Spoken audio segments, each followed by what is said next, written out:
Il traffico di Milano, il segno della ripartenza. La movida di Padova, il segno dell'incoscienza.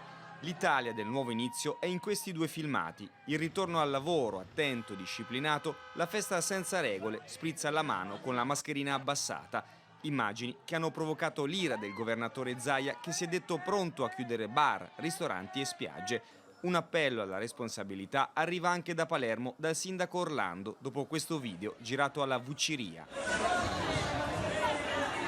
Scene isolate che stonano con le file ordinate di altri giovani che oggi sono potuti rientrare nei musei. Alla fine è stata davvero una bella emozione. Una bella emozione, come quella di chi è tornato a fare shopping. Noi due abbiamo lavorato in un RSA. Essere a fare un po' di shopping Ce lo meritiamo. Secondo i dati di Confcommercio, dopo oltre 2 mesi di chiusura forzata, hanno riaperto il 90% dei negozi, il 70% dei bar e dei ristoranti, il 50% dei mercati. Il primo giorno è andato benissimo, veramente. Abbiamo visto